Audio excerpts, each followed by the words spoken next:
right, today we're going to talk about DNA replication. You need your note packet for this. First question, why would we need to copy DNA? Why do we need extra copies of DNA? Well, we need extra copies of DNA in order to make new cells. We learned about mitosis, and in mitosis, we needed to divide those cells, and each of the new cells needed an exact copy. So before mitosis happened, we needed to make sure there were 2 copies of everything. For example, in interphase, we learned that the S phase in interphase is when the DNA gets copied. So these are your first 2 bullet points, that we're copying DNA in order to make new cells, and that DNA is copied during interphase. When we talk about DNA replication, it is happening in the nucleus, because the nucleus is where the DNA is stored. Replication is the same word for copying, so you can use either one interchangeably. When we take a look at enzymes, we can look at them and notice that all of the words end in the same letters. They end in ASE.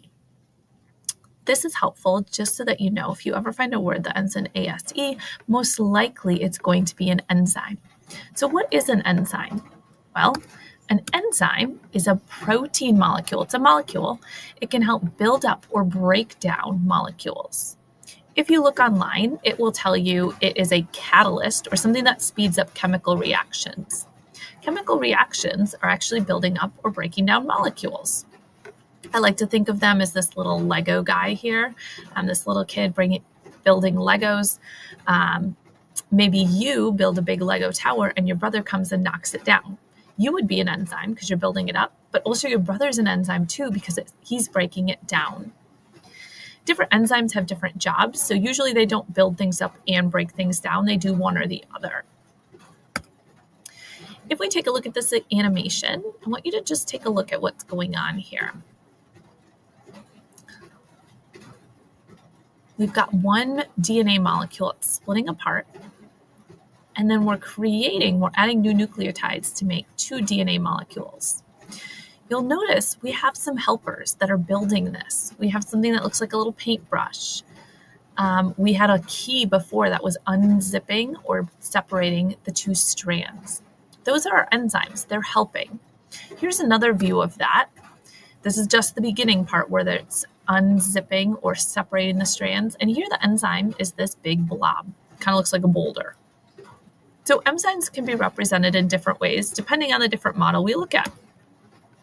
The first enzyme, though, is helicase, and that's the one we saw in this previous one where it's separating the hydrogen bonds. So it's separating the 2 strands of DNA, and it does this by breaking the hydrogen bonds between the bases. It's kind of like a zipper that's unzipping. After this, we have another enzyme that's going to add in new nucleotides. And so this is the process that you see happening here. They're adding the new nucleotides, and we get the enzyme looking like this blob. But again, notice it's a different enzyme. This enzyme is called DNA polymerase. A polymer is a big molecule with many parts or many building blocks. So it's building a polymer. It's building a new big molecule of DNA. So it's adding the new nucleotides to each strand. Where do these new nucleotides come from? Well, they're hanging out in the nucleus in the cells. They can come from other cells that are broken down, or also when we eat food, that food comes from living things. So it has DNA in it. So we get nucleotides from lots of places.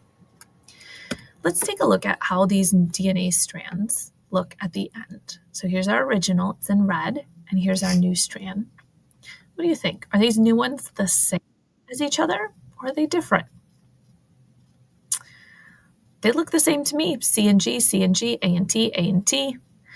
They also look the same as the original.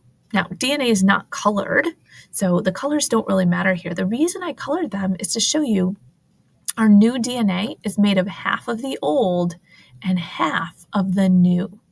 Scientists call this semi-conservative replication, semi meaning half, conserve to keep. So it's keeping half of the old DNA when it makes new DNA. So at the end, we have 2 identical copies of DNA. Each is made of one new and one old strand. Feel free to pause here to write this down. I'm going to skip ahead a couple slides here. There's nothing from these additional slides that you really need to write down. We have a model showing what it looks like in real life. The other thing I wanted to mention is that mistakes happen a lot of times. So one mistake out of 1 million bases where this DNA polymerase is going to add the wrong letter. Maybe instead of A with T, it says A with G. It has a G. So it makes a mistake. So what happens then? Like that would mean there's a lot of mistakes happening because we have a lot of bases.